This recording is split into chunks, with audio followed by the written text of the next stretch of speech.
Okay, let's go.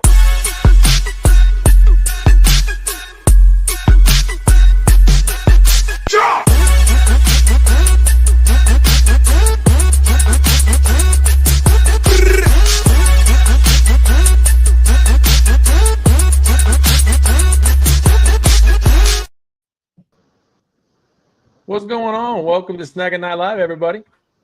Boom, boom, bam. Hey. Coming in. That's pretty fancy smancy there. That's a pretty good introduction, I gotta say so. I learned from the best. Thank you, Austin. Yeah, I was waiting. So I'll get started at 9 o'clock to give everybody an exit ramp from the show that was on before here because that was going south quickly. So everybody that was on the or watching the warm-up show, welcome to the Thursday night Reel show. Appreciate you coming in. So last week we're just gonna jump right into it. I think because last week we got cut off halfway through. We still had a lot of stuff to talk about. Yes, I know I had a lot of fun. Austin and I talked about it after the show last week. And Austin, you said you had a good time last week's show as well. I did. Went over a lot of great information. I felt like you were in your element too, talking about all the different kinds of fish and stuff that we have out here on the James River. So, yeah, the show, it felt like it flew by because I did so much more talking than I normally, like I couldn't shut up, but Stan wasn't there, so somebody had to, somebody had to airwaves. I was going to say, that's why all my shows feel like they're only 22 minutes long. But Stan, just, we knew you weren't there, so we had to leave a few fish for you to talk about. Yeah. One specifically. It's going to take up about 22 minutes of this show. Now, Stan, I just got to give you a little ground rule, okay? All right, so we're going to talk about it at the end of this, the list of fish that we have. But I need you to hold your story to a minute, like a maximum of 25 seconds. I can do it. Cliff notes. The Cliff Notes version, which I could never do, because that's my boss. I got it. Asparagus.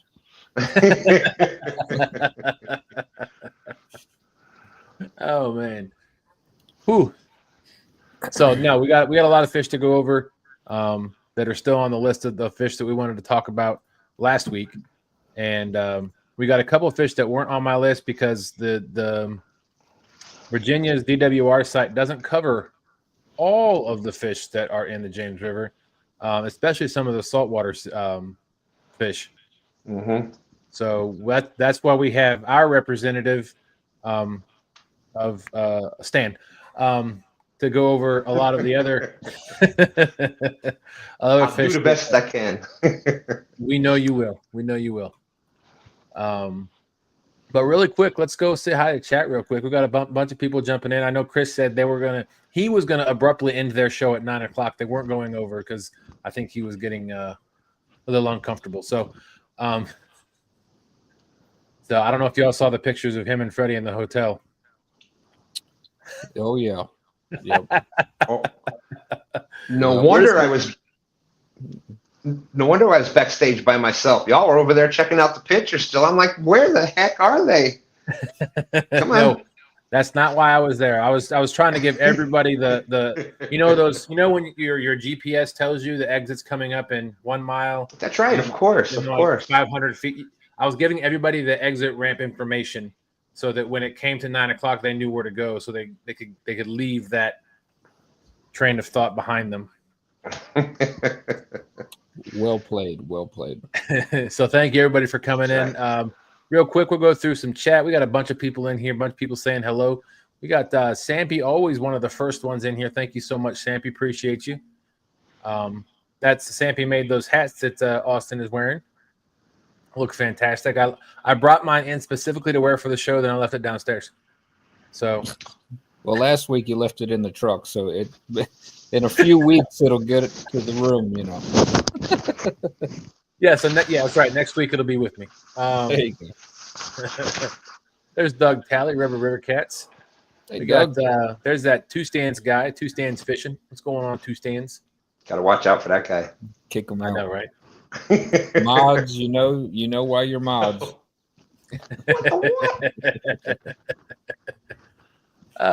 Then there's Burrito Catfishing Lady Lisa. What's going on? Thank you for coming in. That's right. What's up, my best friend Lisa? How you doing? Good to see you. Oh my gosh. So I just want to give a big shout out to Lisa and Randy.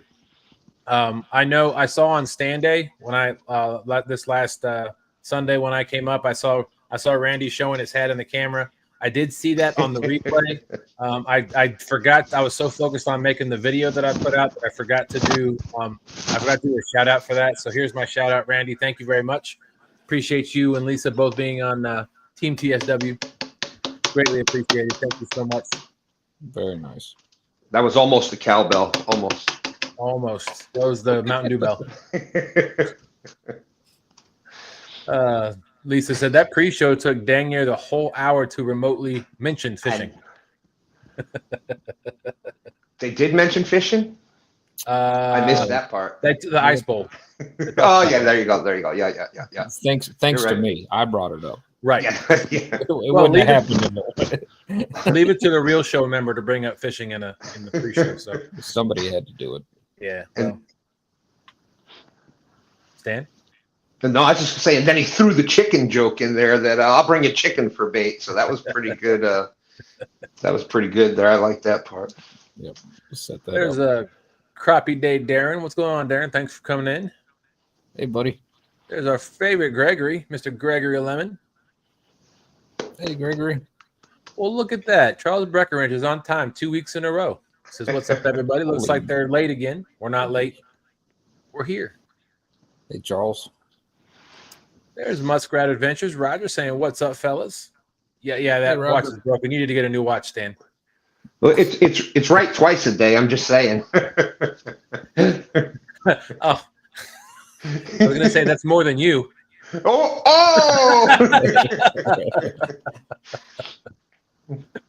Just kidding, Stan. He got me right in the feeler with that one. Oh, man. There's Randy, old gray hair Swain, saying going south. It was way past going. That is true. I was just being kind. There's Dale. Hey, Slip. Good evening, Dale. Saying good evening, everyone. Hey, Dale. Greg Burgess saying Dustin Austin and two stands, my brothers. Good to see you guys. Good to see you. Hey, Greg. Hey, Queen Possum's in the house. How you doing, Miss Amanda? What's up, Queen? Hey, Amanda. There's the Gandhi Outdoors, Dog and I, Curtis Cunningham. How you doing, my friend? Says, hey, y'all. Gotta be yes, you started that stand. The longest running joke in the whole community. I've got one that's a little longer than I'm just, that's. And you started both of them. Yeah. Yeah. I'm starting to think, though, that people aren't laughing with me. It's more of an at me kind of thing. I don't know. No. As long as you're That selling would tickets. never happen. Yeah, that's right. Hey, that's right. As long as you're selling tickets, it don't matter. That's right. That's why some clowns are sad. They're still making you laugh, but hey, Curtis said them other people justifying running late because they started late. Mm-hmm. Oh, I see. I think I see what he was saying. They were running late. Talking about the BS show. Yeah, that was BS. Ooh. The epitome. Let's see. River Rat 3030. Ernest, what's going on, my brother? Hey, bud. Dead Sea Pirates Fishing says, sorry, I'm late. Chad wouldn't shut up. Well, sometimes, Dead Sea, the best way to fix that is just to click off. I mean, eventually he'll realize nobody's watching anymore. So there's John Boy's Catfishing saying hello, everyone. What's up, John Boys? Hey, John Boys. There's Kevin from Palmetto Cats. Wait. You're on the wrong channel, Kevin. What the what? I think you thought he was talking in the bait shop. Okay. Yeah. That makes more sense. You gave everybody enough time except for him, apparently, to adjust. You know what? He missed the off ramp. He had to do a U-turn and come back. Yeah, that's what it was. It was one of those 122 A and B kind of things. Oh yeah, he hit the clover leaf and came back, so he had to go back through the bait shop to get here. But there's Creo Catfishing. Congrats on the guide service, my friend. That is fantastic. Yeah, that's awesome. JG Hill Studio saying even fellas. Hey, JG. Muskrat Adventure saying finally a fishing related show, not an infomercial. That comes at the end of the show. Yeah. I'm selling sham wows and slap chops or whatever they were. I'm going with the shake weight. The shake weights. Oh Lord. If you start mentioning those, Stan, you will be removed. I'm telling you that right now. I'm going. All right, I'll switch over to the flying lure. Okay, that works. Alex Langer. There's your short. You just got to change the sound bite. You know. There's Miss Pontoon Jodi. What's going on, Jodi? Thanks for coming in. Hey, Jody. Chris, Catfish with us, saying howdy, all. Hey, man. Misplaced Country Girl, Miss Denise, how you doing? Hey. There's V. How you doing, V? Saying they were in rare form tonight. Rare is not the word for what they were tonight. Not for them, it's not. No. Let's see. Real and Virtual Outdoors. He was ice fishing today, if anybody caught that on the game today. I did. That was pretty cool. If you haven't checked out Troy from Real and Virtual Outdoors, he does a bunch of different games that he plays online, from running into people driving a police car or shooting people with driving a police car, running people off the road in semi-trucks. What's that? Go ahead. What'd you say, Austin? Those are the funniest ones. When Troy's in the cop car. And I just want to know when the next Royal Rumble is coming up on Troy's channel. I haven't seen how my wrestler's been doing lately. He's been resting. He needs to rest after this. Yeah. He's a two and done kind of guy, right? Is that what you're saying? All right, I had enough. That was my second match. Deuces, I'm out. I'm retiring. There's Rowdy Royal saying good evening, Austin, Dustin, Stan, and everyone in chat. Hey. Yeah, Denise says she's watching the colors change in my mic. It's mesmerizing, isn't it? Very ASMR. There's Continue. actually see the colors change from blue to green to red. I'm sorry, everybody. I'll just keep my mouth shut now.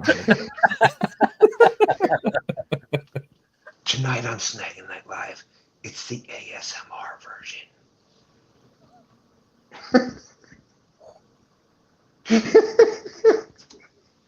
I don't even know what to say.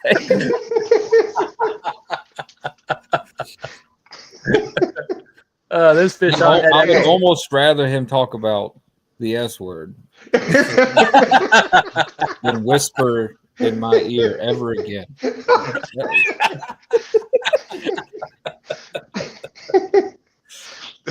was uncomfortable.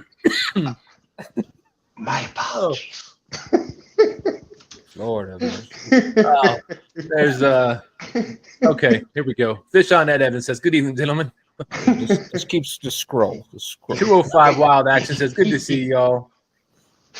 Let's get to the fish. Let's get to the fish before I start more trouble. What's up, 205? John Boy saying John Boy saying hello again. Gregory Lemon, Charles.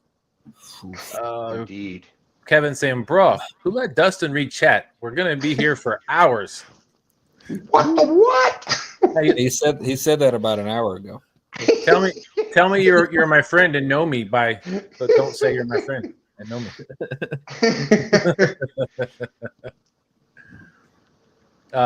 Lisa said, "Let the record show that it's 9:12 right now." That was 4 minutes ago, Lisa.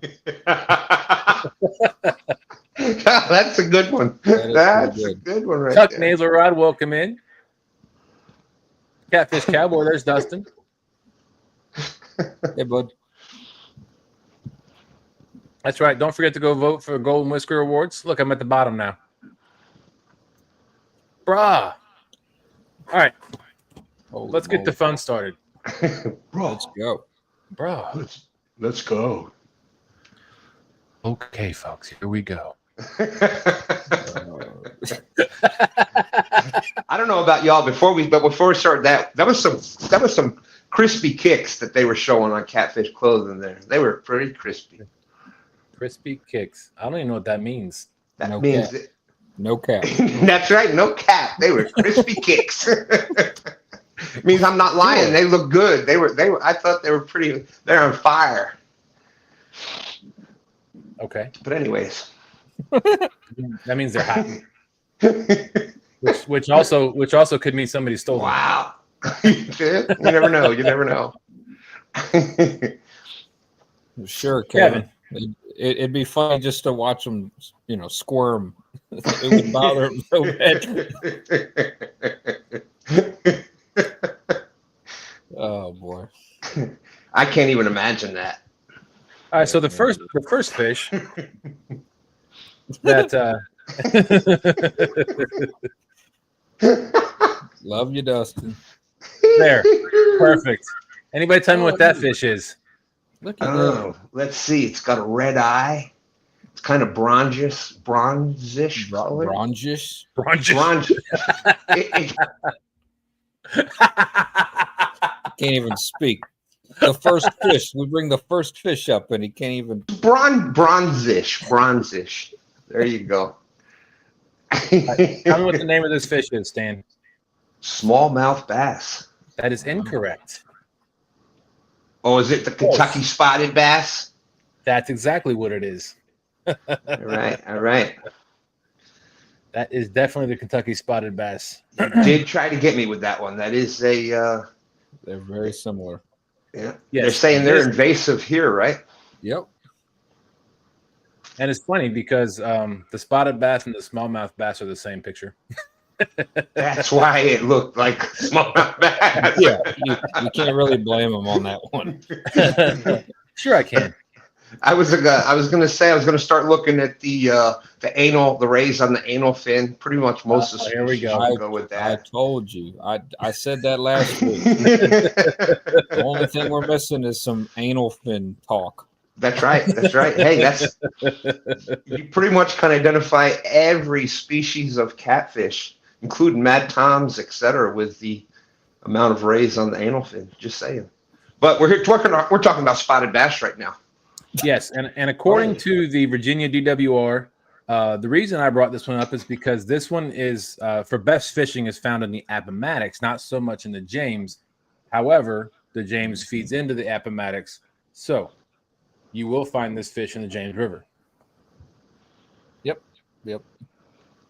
And either one of you ever caught I'm guessing, a spotted bass or a smallmouth bass near the Hopewell area? I have not. That would be the spot to catch them. Yeah. That would be because that's the Appomattox River. Yep. But I really haven't. Most of our bass have been incidental catches where we're fishing for catfish, and you got a piece of cut bait in the current doing something like this, and the bass senses fish, and it's moving like a live fish, et cetera, et cetera. And you know how Stan 3 likes fresh bait, so it's giving off a little electrical impulse. But yes, Yep. Sorry. No. So that's the spotted bass. Also, I think I just deleted the picture. Oh no, there it is. But it can also be identified as a smallmouth bass. So then the next fish we're going to talk about is dun dun dun. Where is my picture? All right, here we go. What's that one? Yes. That fish Well, has stripes on it. It does. And that is a striper. That is a striped bass. Or rockfish, like they like to call them here in Virginia. Yep. It's the true bass family, streamlined, elegant body. I should say that in my ASMR voice. Yeah, that even I would have liked that. That was good. It's in the true bass family. It's got a streamlined, elegant body. 7 to 8 prominent, unbroken black stripes originate behind the head and extend to the tail. There you go. Let's see, 2 spines on the gill cover, 2 patches of teeth on the tongue, 10 to 15 pounds. Fish are common, with 30 to 40 pound fish landed each season. Yes. There's 2 people on Anybody panel here- that are. Anybody go here ahead. caught a big striped bass? Well, I did for about a week, and everybody was like, "Man, that's one of the biggest striped bass I've seen up here." And how big was And yours? 30 pounds. Okay, so we just said that. Amazing. Who else caught one? I believe Amish over here might have. Yep. And how big was yours? 41. So see, it fits into that scale. So some fish are common to 30 to 40 pounds. See? Oh gosh. That's Yeah, right. that was a heck of a catch. That was a lot of fun. Yes, that little bass that you're talking about, Jodi, is probably rock bass. If it's shaped like a bluegill type thing. Yeah. There you That go. one right There's there? one right there. Yeah, she was saying she would catch one, and they've got a big mouth. Their mouth opens up big, but Talking about the fish, right? the fish, of course, the fish. What else would I be talking about? Of course, I'm talking about the fish. Of course. Yeah, like Kevin said, it looks very similar. Warmouth. Yeah. Warmouth, Yeah. I don't have a picture of up here. Now, Dustin, did you have you had the striper there? Now in Lake Anna, it's similar to the striper. Did you bring up that fish yet? Tell me what that fish is, and I will tell The you. hybrid striper. What do they call it? Wipers, but the hybrid striper. Yep. Wipers. Let's see. Oh, looky here. Hold on. Stand by. So talk about that fish a little bit, Stan. What's the difference between the two? Well, let's say the wipers are a hybrid striped bass. I think it's a striped bass and a white bass, right? Is that the hybrid? Yep. I thought that was what it was. And the difference is on the striper, how you were saying, the elegant lines going back to the tail, undisturbed. Your hybrid has several rows where the dots are off, so you won't have the complete straight lines going all the way back. Yep. They're smaller than the striped bass the true striped bass that run up the rivers in the spring and fall. There you go.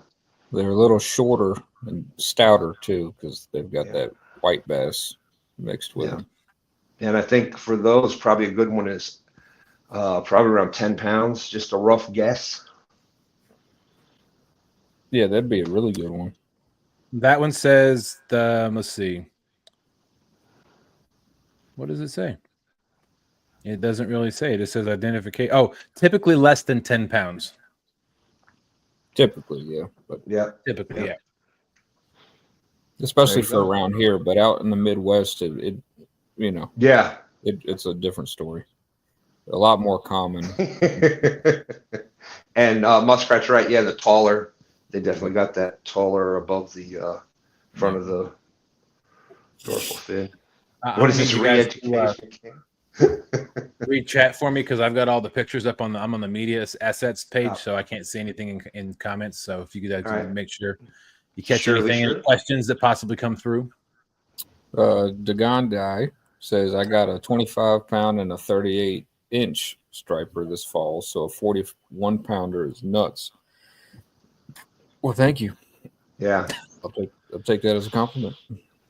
Yeah, and the I think you caught it, like I said, it was about a week later. So I know that you were in current too, and what a and they're so fast. They've got so much power, and they're so fast. They have a ton of power, and they don't know when to do it. Like they, well, all fish, they fight like their lives depend on it. So and striper, it's really important. They really give it their all when you catch them, they exhaust themselves to basically the point of no return a lot of times.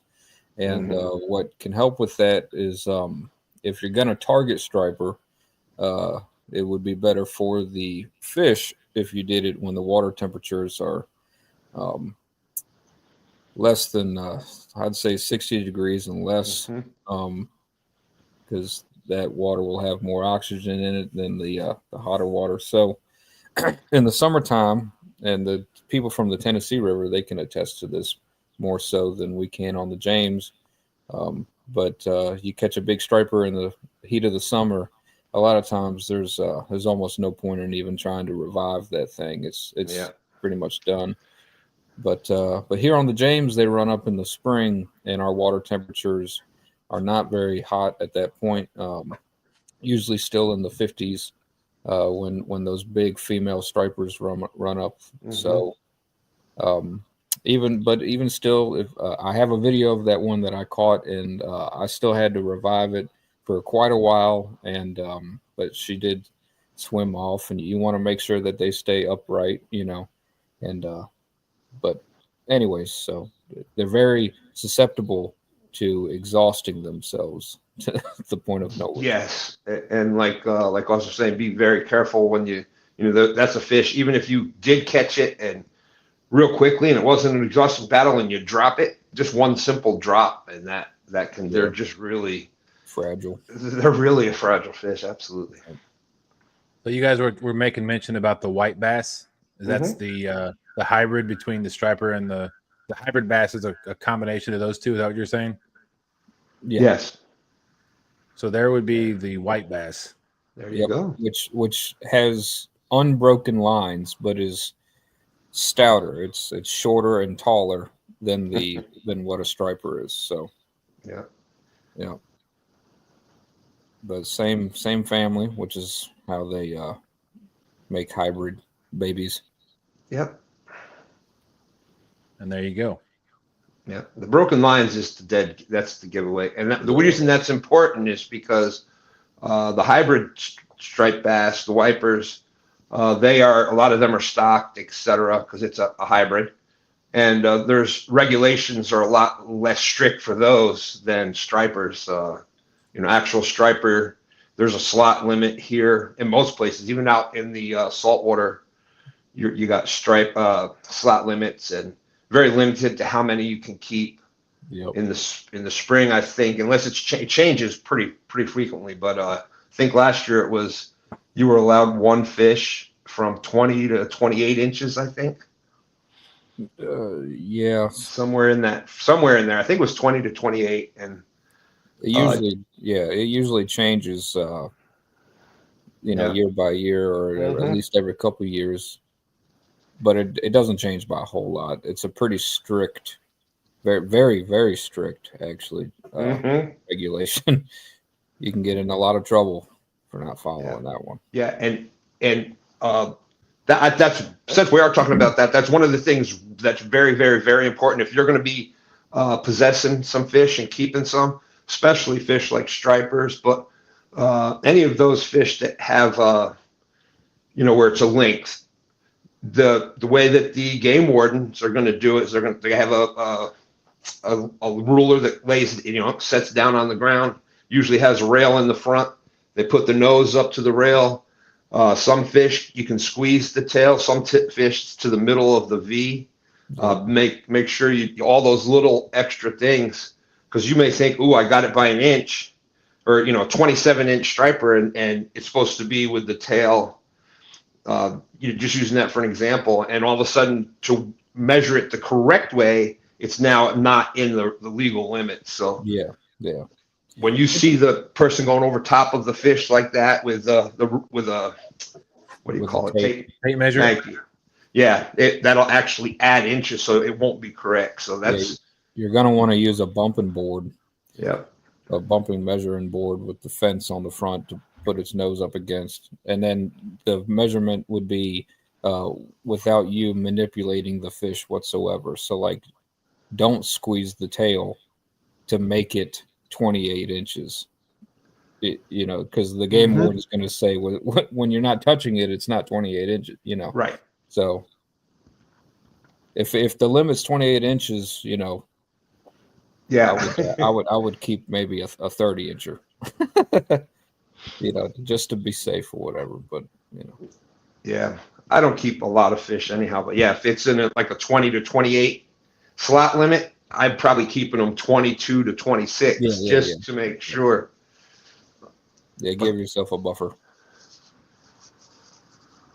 Awesome. That's a lot of great information, fellas. Thank you so much for sharing it. Ice down fish shrink. That's a good point too. Ice and cold shrink a lot of things. Yes, they do. What the what? Wait, that was on the other. That was the warm up show. I was talking about the fish, Stan.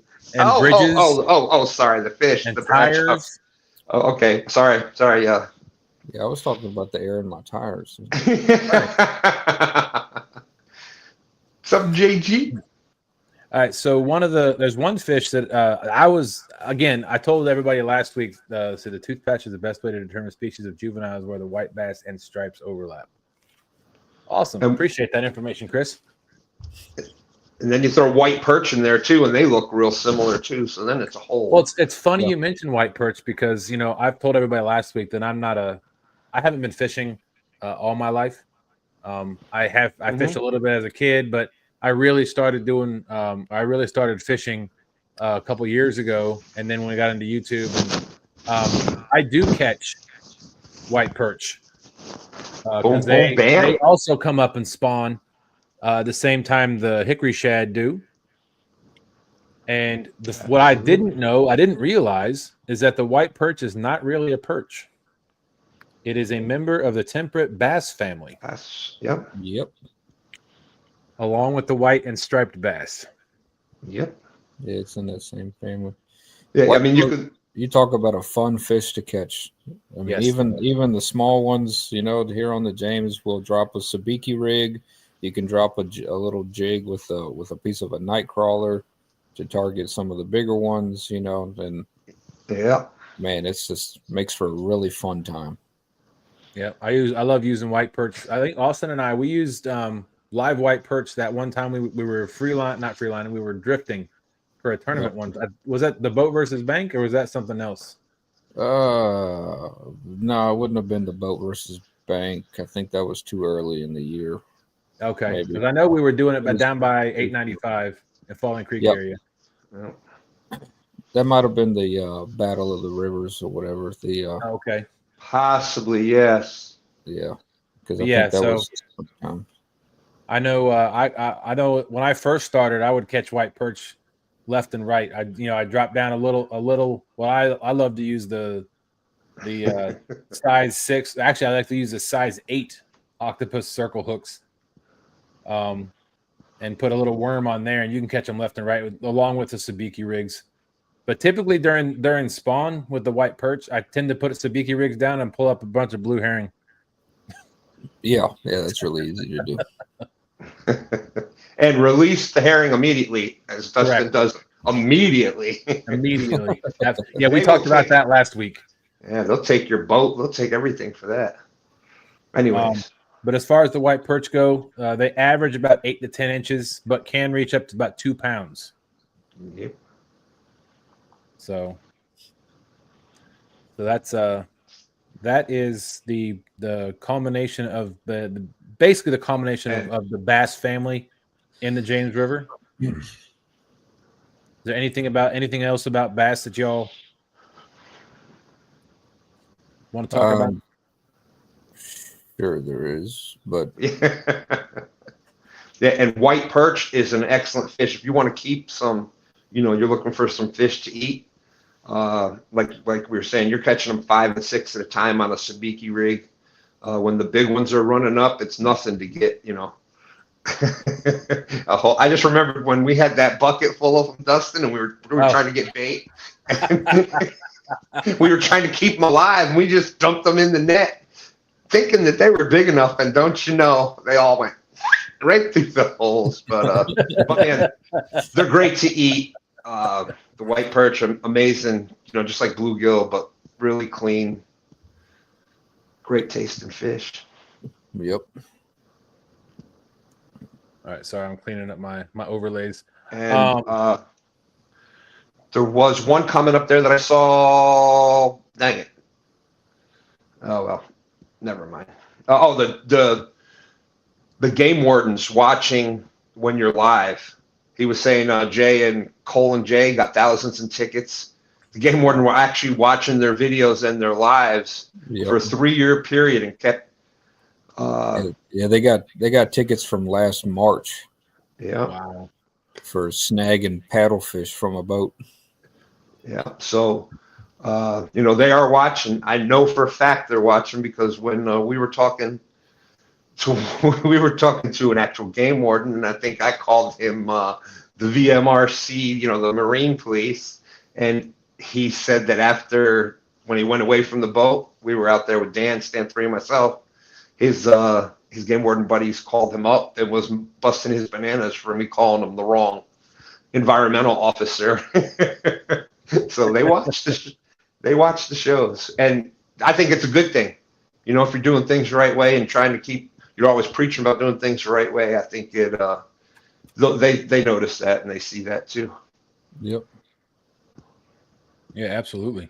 I had a speaking of game wardens, I still remember there was the one day that Austin was out on his boat. Sean and Ryan were out on their boat, and I was out on my boat, and we all ended up underneath 95. That's the day that I tried to break Austin's F.O.A. rod. Oh yeah. Yeah. So I had dropped the net and across from where Sean was, and I went down. I asked Sean to keep an eye on it for me, and I went downriver I was trying to catch some hickory shad a little farther downriver. And then when I came up, as I came up to the boat, Sean and Ryan took off upriver to go under the bridge, and I was going to collect the net and meet him up there. And so I collected the net, and on the other side of the river, I see a guy in a small canoe. He had a fishing rod and everything. He had a one of those vests on, like he was fishing. And he's like, he came up to me. He goes, "Hey, can I ask you a few questions?" And he held up a badge, like he was undercover.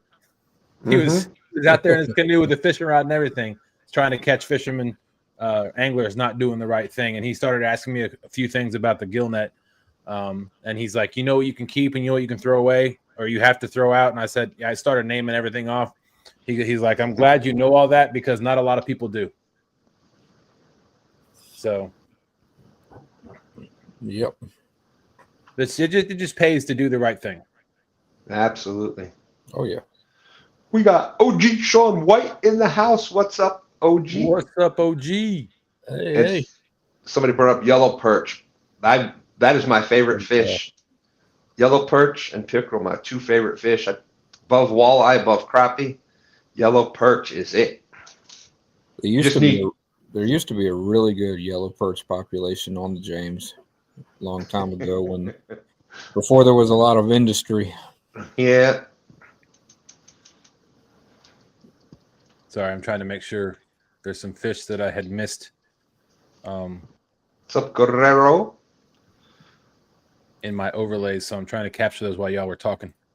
Decades ago was nothing to see, in the springtime.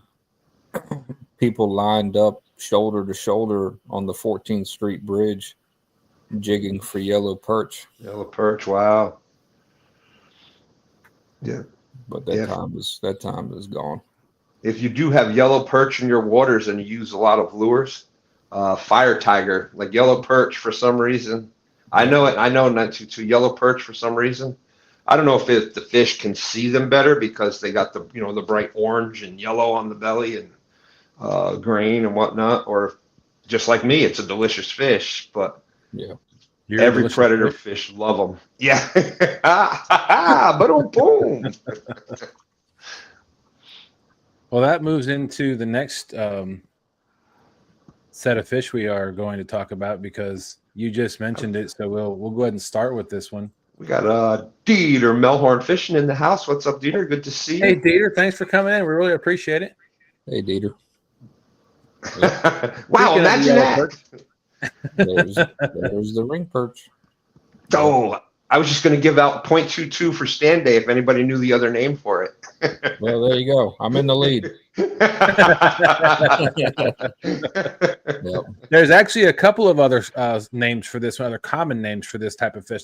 Stan, do you know what they are? Now, I've always known it as the yellow perch or the ring perch. Yep. According to DWR's site, you can also call it the raccoon perch. Raccoon, yep. Or the striped perch. Makes sense. There you go. Makes sense. Makes sense. Yep. I don't know where they get that from. There's a fantastic population, Stan. Yeah. Of ring perch on the Pamunkey River. Pamunkey, yes. Yep. I've got a That'd couple be buddies. awesome. I've got a couple buddies that fish the Pamunkey River quite often, and they get into some really good ones. So the reason I didn't actually bring this up initially was because as I was looking through the DWR's listing of all the fish, the best fishing did not list the James River for this fish. You can get it on the Potomac, the Rappahannock, the Chickahominy, the Nottoway, and the New Rivers. Yep, makes sense. There's also a number of lakes in the state of Virginia that you can catch these on, but the Virginia River is not one of the best areas to fish for this. The James River? Correct. That's what I said, isn't it? Yeah. Okay. So I mean, along with the in the perch family, I guess we can stick with that. Again, I didn't initially have this on the list because it's not one of those that you find in the James River, but this is the sauger. Yep. It's also a member of the perch family. Yeah, you'll find them. You'll find them like on the upper James River. Where the environment changes completely, almost to more of like a northern fishery, where you've got a lot of musky, walleye, sauger, that type of deal. Speaking of walleye. Yeah, speaking of walleye, there have been some increasing numbers of walleye on the James River. Absolutely have. What did we catch in the gill net that one time? Do what? What did we catch in the gill net that one time? A walleye. A walleye. That's what I thought. Yep. Up at the bottom. I've caught, including that one, I think 3 in the last few months. And I know Dan and Stan 3, they've found a few that they've caught in the gill net, you know. So there's been a number of them, which is awesome. There's a saw guy. Well, yeah, and you can see the patterns. You can see the difference. Oh, yeah. Saw guy's got the black splotches, and also on the walleye's got the white tip down here on the bottom. Yep. You know, like I said, there's exceptions to every rule. You know, like you got, but generally that's the big telltale. There is the white on the tip of the walleye tail. Yep. Yeah, all of them are pretty good eating, and typically the out of those 3, the walleye is the biggest of the 3. Dieter, that's what they say. That's what they say. They're even saying that they're trying to push through. I had heard other places, and then I know they were just talking about it on the bait shop tonight, where if you're fishing for catfish, they're not even going to require you to have a license. Yep. That's what they're trying. I don't get it. I don't get it. That and the Creole rule that they're trying to amend. You know, I was so happy last year. Dustin, was I with you when they did that, or who was? I'm trying to think who I was fishing with. They had representatives from the Virginia DWR, and they were taking surveys of what people were fishing for and what economic impact the blue catfish was having, and if who was on a guide and who lived out of town, what did they pay on hotels, what did they spend on eating out, what did they spend on gas. I remember you talking about it, but I don't remember being with you when we got asked. Yeah, they did it for, was it a month? They did it quite a bit, and you know, it was like, wow, that's promising. Look, they're trying to come up with something. And no, they were just trying to come up with that info so they could decimate the blue catfish. I was really excited about that, and it went the wrong way for sure. It's a shame too, because when you look at the actual data on the James River, blue catfish that are 32 inches and over make up for like 1.07% of the population. On the Chickahominy, it's like 1.89 or something. It's less than 2% of the blue cat population is over 32 inches. So, you know, to decimate the larger blue cats is just, you know, it's a shame. It's a shame. It is. You know, and like I said, if I'm a big believer in slot limits, and I think, you know, that if you're having an issue or you want to do things like that, and you want to try to promote, especially in a river like the James or any of the ones that have, you know, health advisories about eating certain things in the river, and, you know, harvest the 3 to 5 pounders, put that in there, and, you know, try to get people to harvest them and eat them. It's healthier for them. It's healthier to take away, you know, some of the stock, but they're just trying to totally eradicate it. Look, in Maryland, like, you're supposed to kill any flathead, any blue, anything like that. And you know, you can't, you know, I know we're getting off topic, but like you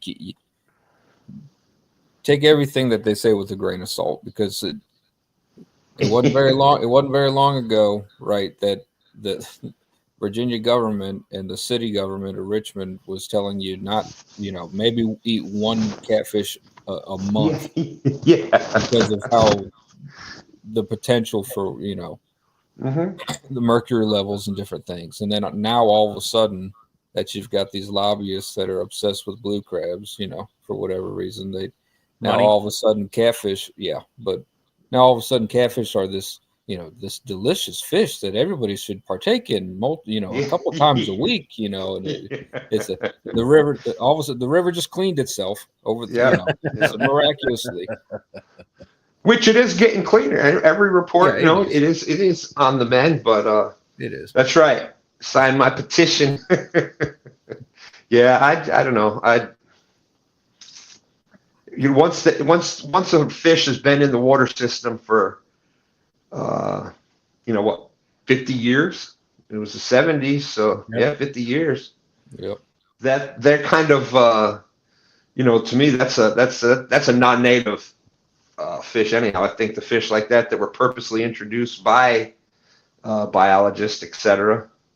But yeah, so all of a sudden it's not all of a sudden, the striper counts are down up and down the coast. The blue crab, the population has moved where, you know, whether it's water temperatures, et cetera, et cetera, et cetera. It's, you know, do the blue catfish, obviously they have effect on it. We were talking about the yellow perch before, but once they're there 50 years, like, I don't know, trying to eradicate them is just. Yeah, we could have a whole show talking about just that. Yeah, I know. I'm sorry. Virginia subsidizing it. And that's one of the big things that hurt them is processing catfish. They had both, I think it was USDA and the other agency. So it was double the inspection. So that's why a lot of the processing factories, they weren't accepting catfish for a while. And that was the whole farm-raised catfish lobby. It's it's just nuts. It's just nuts. Not to mention, it's not very financially, sustainable anyways, because very little of the weight. You take a catfish that weighs 10 pounds, very little of it. There's only, a couple pounds of that is edible. They say about 2.5 pounds. Yeah, most of that is just waste, And then there's talks, well, you could use it for fertilizer. You could use it for this. Well, it doesn't just magically turn into that. There's operating costs that are that you have to do that. It's not magic. So, Yeah, that would not, that would not surprise me. Catfish processing facility. Yeah. But anyways, we're sorry, Dustin. That you're fine. What's the next species, Dustin? That's right. That's right. We're gonna finish up talking about the perch species. And I wanted to say something about the sauger. The sauger. I was reading a little bit while y'all were talking, and I appreciate I don't mind the off ramps here and there. It's I think it's good information for everybody to have. So especially when we're also doing fish in the James River. Yeah, especially since we're also passionate about that too. Absolutely. One of the best blue cat fisheries in the country, arguably, and we're on the downtrend. But yeah, to do that to that is that's what I think is a crime. But anyways, go ahead, Dustin. You were going to tell us some interesting facts about the sauger or sauger. Yeah, the sauger is actually a hybrid. It's a crossing of the female walleye and the male sauger. And the sauger were first stocked in Virginia in 2013. Wow. 2013, huh? According to DWR. That's only a decade ago or so. Yeah. That's interesting. I didn't know that. Cool. So the next let me delete that one real quick. The next they are also delicious. Absolutely. Yeah. Let's see, where did I think I kind of got out of order. Well, that's all right. That's okay. Guerrero was there. Muskrat is saying this is the right place for that comment. Yeah, you talk about the James River, we're all yeah, we're all James River, so makes sense. I may have only fished 4 times last year, but I hosted 100 and something shows. You can't expect, any less from Dieter Melhorn anyways, they stirring the pot. Appreciate it, Dieter. So one of the other fish that I found I wanted to show real quick was the you know what that is, Stan? Ooh, musky. The muskellunge, yep. The fish of 10,000 casts. Absolutely. Yeah, that's got a very high population, a high probability of catch, and a high citation potential from the James River. Yep. On the upper James. It didn't give me a specific location of the James River. It just said the James River.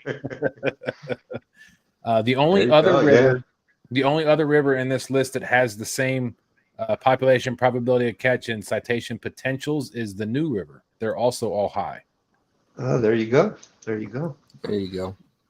Yes, and musky, predominantly a sight feeder, big baits. If you're out there fishing for them, a lot of big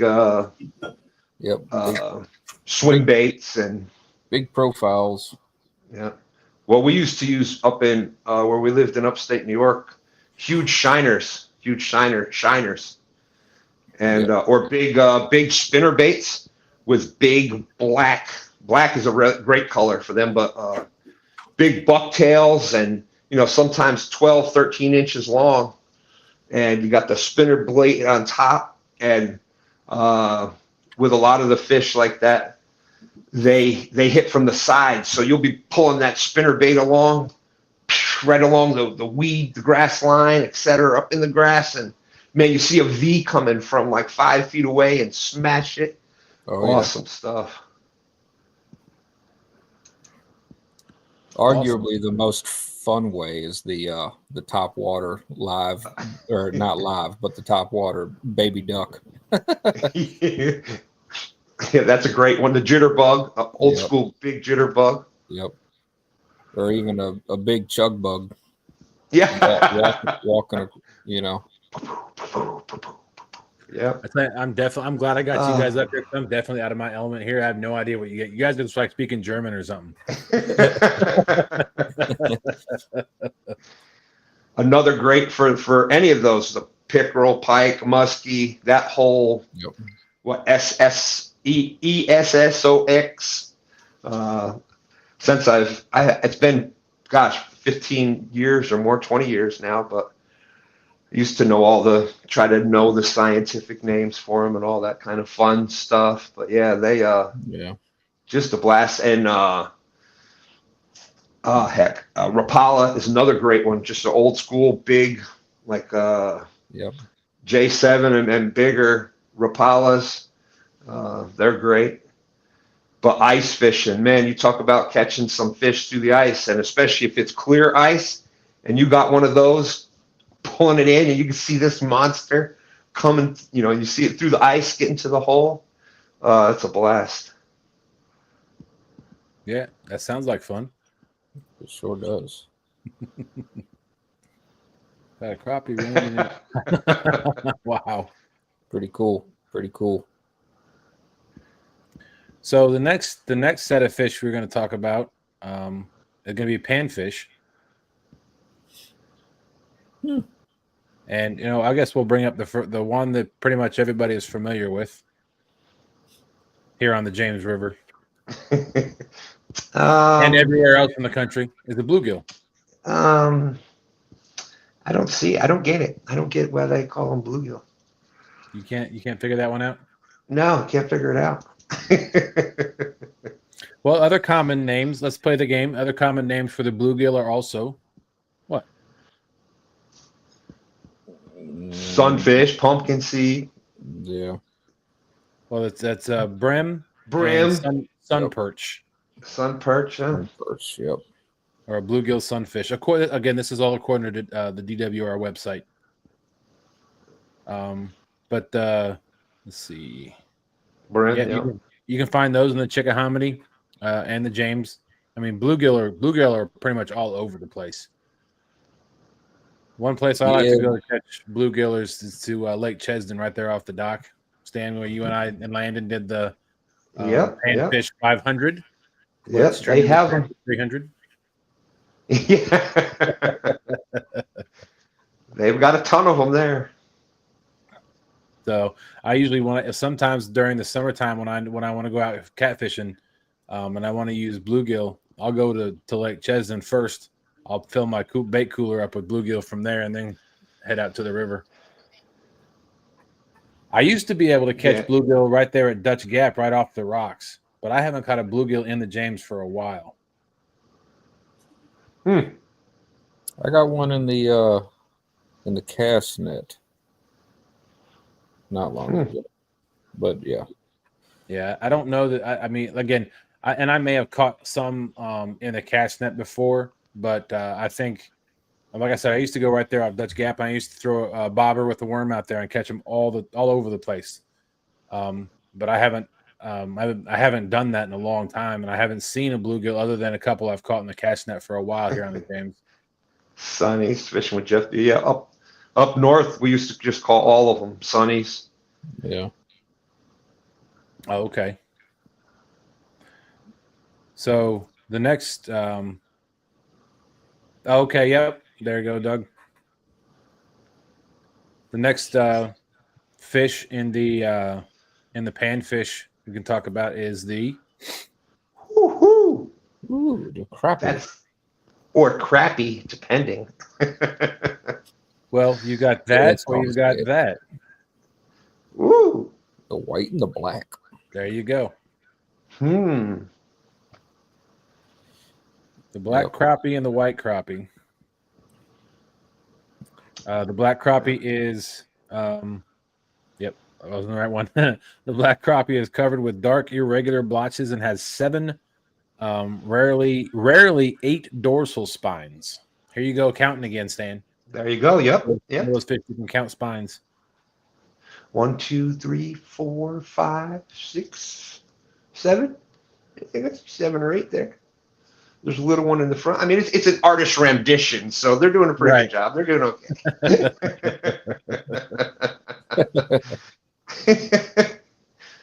Speckled shad. There you go. Speckled shad. Yep. Specks. Sakale. Sakale, yeah, yeah. Yep, speckled perch is the other common name for it. Or Paper mouth. Calico bass. Calicos, yep. Yeah. Paper mouth, yep. Yep. And then of course you got the white crappie. See the lines. Yeah. And they have I think it's 4 to 5-ish. The Spines. The spines were raised, but 6 spines, rarely 5. well, there you go. It has noticeable vertical bars on its silvery side, as well as light pearlescent color or iridescent blue and lavender. Yeah. Yeah, the both black white crappie, and black crappie have protruding lower jaws. Yep. Yeah, around here, most places in Central Virginia, the black crappie is going to be the predominant. You're going to find more black crappie than you are white crappie, for the most part. There you go. You can see this. The shape of the head is different, and when you were pointing out about the jaw, the bottom jaw going out, extending further, right? Those fish, crappie definitely, but most fish that have a lower extending jaw, their eyes are straight on the top, forward on the head. They are up feeders. Yep. They will very rarely go down to feed. So you're better being a foot above than 2 inches below. Yep. Right. Good call. Good call on that. Very true. Very true. And then I think this one was brought up a little bit ago. Oh, I think I got rid of it. Dang it. Hold on, I can bring it back. But anyway, I think Jody's the one that mentioned this a little bit ago. This is also in the panfish, but the rock bass. Yeah. Oh yeah. We also see it. Some of them. Go ahead. We have some of them around. It's not a very common, not an extremely common catch around here. Usually it's a bycatch for most people. Yeah. And if as the name says, if you are going to catch them, smaller creeks, a little clearer water, and a lot of times, depending on where you're catching them, it'll look similar to that, but they'll be more of like a gray and black, and there'll be a lot less orange. Like in the Delaware River, they were more gray and black, and the eye was definitely like a darker color. So depending on where you're at, what the water is, most of where we fish in the James, it's a lot of sandy bottoms, etc., and they like gravel and rocks and et cetera. So anyway. Yeah, it says the best fishing for here in the rivers are the Roanoke, the New River, the Jackson, the Murray, the James, Bull Pasture, Calf Pasture, Buffalo, North Fork, Shenandoah, and Clinch. Best fishing if you want to catch some rock bass. There you go. And they're about bluegill size. They're smaller than crappie. Some people love them. They're great. They're great baits. They make great bait if you can use it, because they'll live in a lot of the structure that flatheads and stuff will live in. Yeah, it said they will reach 12 to 14 inches, an average 6 to 8 though. Yeah. So there's that. See Roger's comment there. We were talking about, absolutely. Stan was talking about how the crappie with the lower jaw and the front eyes and their feeding habits. And Roger beat me to it, but I was gonna say the same.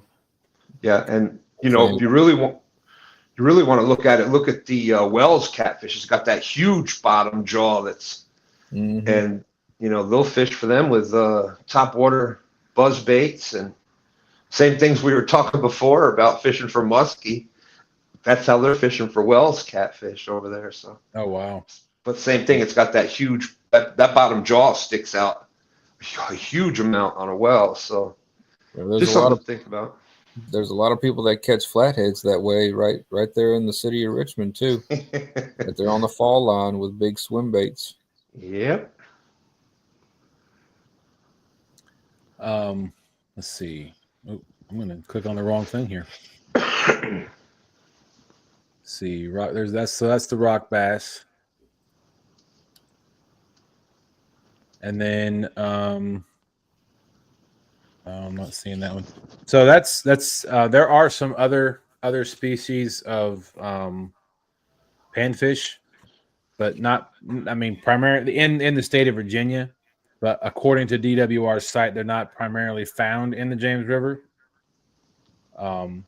But there is another fish that is caught in the James River. That I know a lot of people talk bad about. But there's also people that love catching them.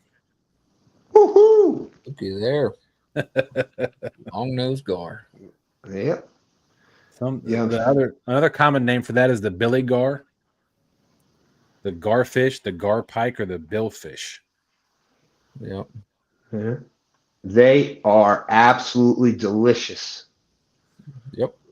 Just you gotta eat it.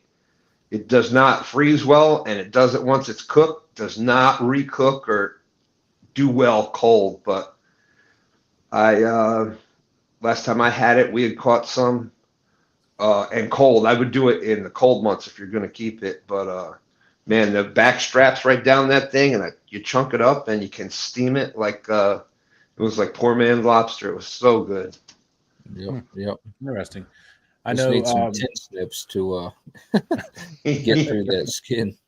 Yeah, and if you go right along the bottom, though, there's a seam. You can run down that seam, and then you just kind of put your hands in, and you can peel the whole. It's cool. It comes out. That's how what a lot of the knife makers use gar skin for. That reason. Yep. But anyways, hey Stan, I remember you. You're familiar with Fort Riley. In that area, what was that man-made lake? Oh, I can't remember the name. I think it starts with an M.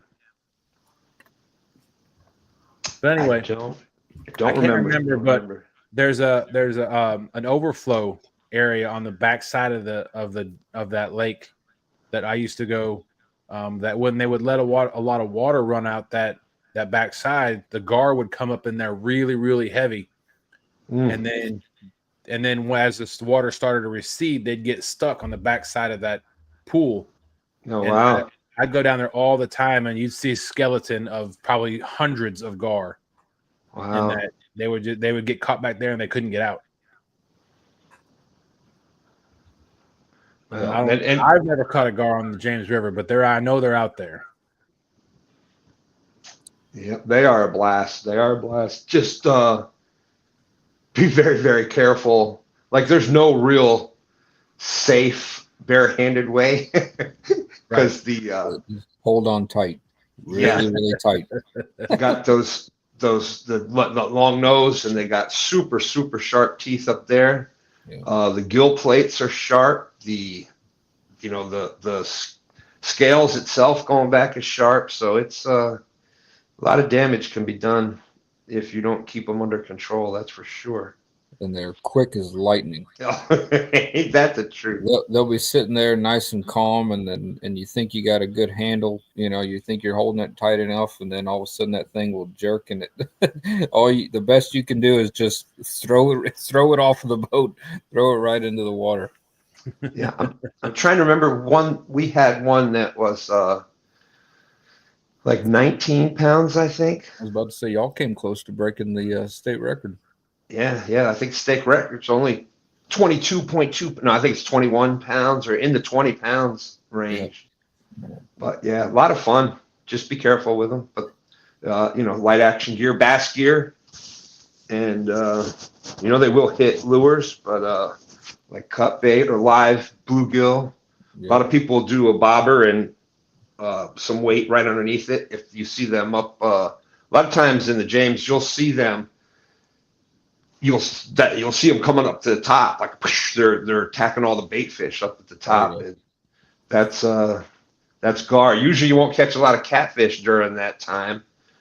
But I know what they do, like what Creel and them do. They'll fish if it's current in the river. They'll go down, 100 yards or so downstream from it, because as they're attacking the shad, it's killing some of them, and so that bait is just floating down behind it. So yeah, usually you'll see people, like you'll be catfishing, or you'll see people doing this, but get an absolutely massive takedown, a hard, violent takedown, and no hookup. And when it's that summertime, that water temperature is high, those gar are super active. That's a lot of times that's what that is.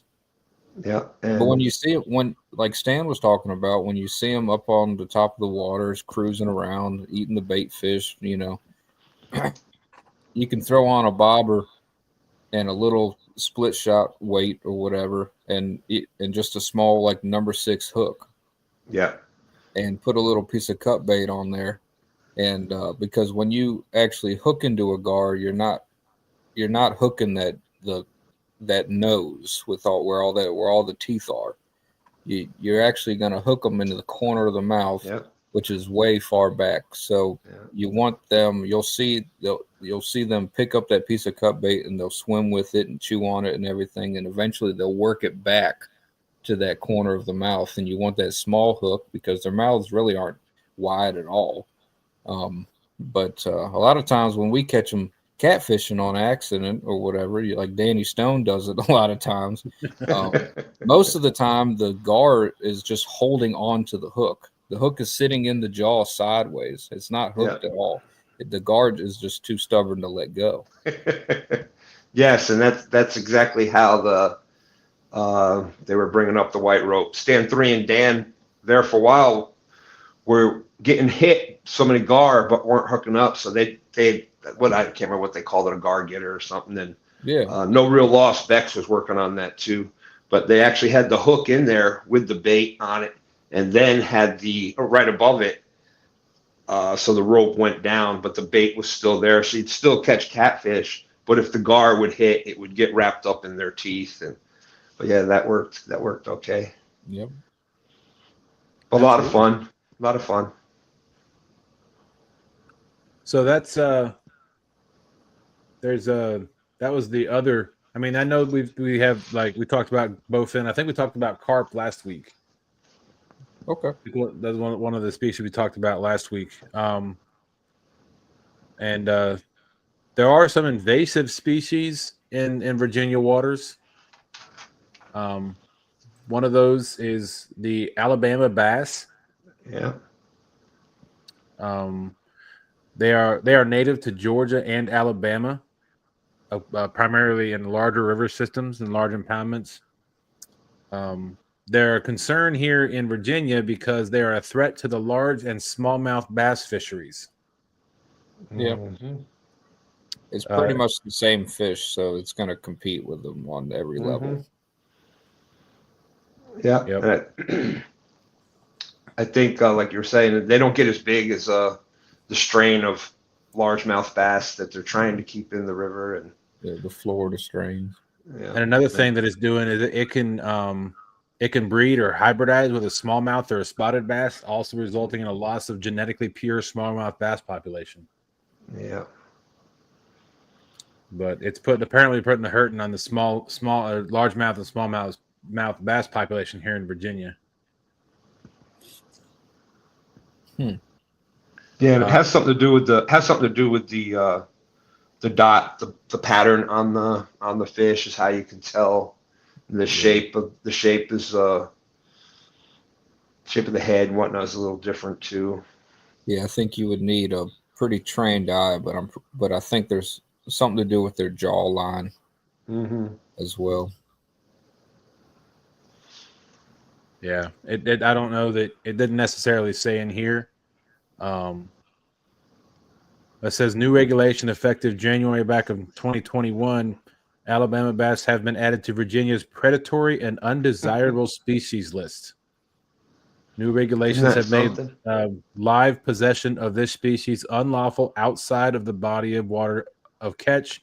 Violations of this regulation are a Class 3 misdemeanor. There is no bag or size limit on Alabama bass, and anglers are encouraged to harvest any that they capture. There you go. I bet they do taste pretty good. Just like a largemouth, you know, you can. I love bass. Yeah, you can fry up a largemouth bass, and they taste pretty dang good. I think so too. And I think just like anything else, the better you take, you know, if you catch it from cold water, it's obviously going to be a little bit firmer meat. It'll be a little taste a little better. Yeah. If you know you bleed it out or you keep it alive in a basket and then get it right on ice, keep the meat cool and fresh, that always, you know, there's a lot of things you can do to make your fish taste better. But yeah, strain of spotted bass, so it's dang near impossible to tell the difference between native spotted bass and Alabama bass. Yep. Nice. Well, that is the extent of what I had planned on talking about. However, I know there are a lot of other fish that we are going to talk about, and what you know what that means? What's that? That means fish species of the James River is going to have an episode 3. Oh man! Because it is already 10:17. Son of a gun! Which means, Stan, I need you to make plans to be up here next week. Fine, I'll do it. Well, I guess we're not going to give anything away. Okay, great. I'll be here.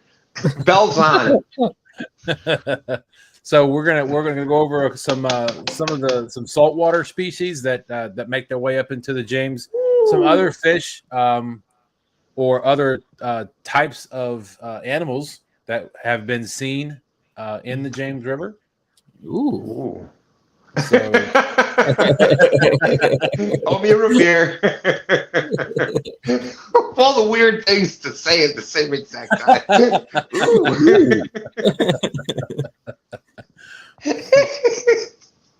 I know somebody once said they spotted a stand hog in the river, but that was never confirmed. Oh, I'll confirm it. I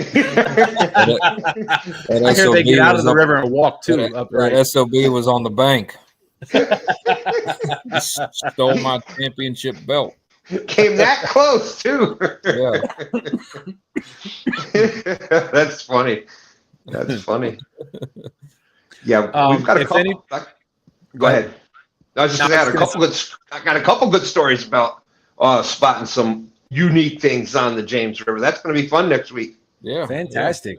Yeah. Well, if anybody in chat has any ideas, or not any ideas, anything they want us to add to the show, or any thoughts that maybe you fished the James River and you've seen something that we haven't talked about, you caught something that we haven't talked about, or you have a friend that's caught something that we haven't talked about, please send us an email at teamsnagginwhiskers@gmail.com, and we'll be more than happy to we'll even bring you up to talk about it if you want to come up and talk about it.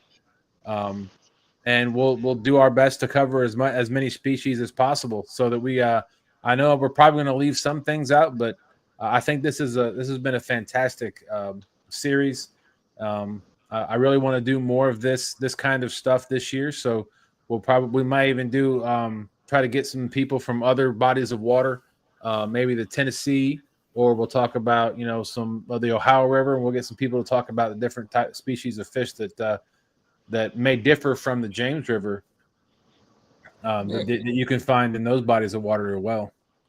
And a good topic for that would be different ways that they, let's face it, we are not strictly just catfish, but there may be different ways that they fish for catfish on their river that the rest of us don't do. So maybe a way to do something with that too. Absolutely. Like I said, if anybody has any thoughts, ideas, suggestions, please feel free to send us an email, teamsnaggingwhiskers@gmail.com. And I will always mention, please go check out F.O.A. customsandgear.com. Get yourself some effing rods, some double Y rods, 5-6 footers. You can get pretty much any gear you need from bait fishing to catfishing from F.O.A. customsandgear.com. And there's 3 codes you can use. Austin, you know those codes to save yourself some money? Fishing fever. No.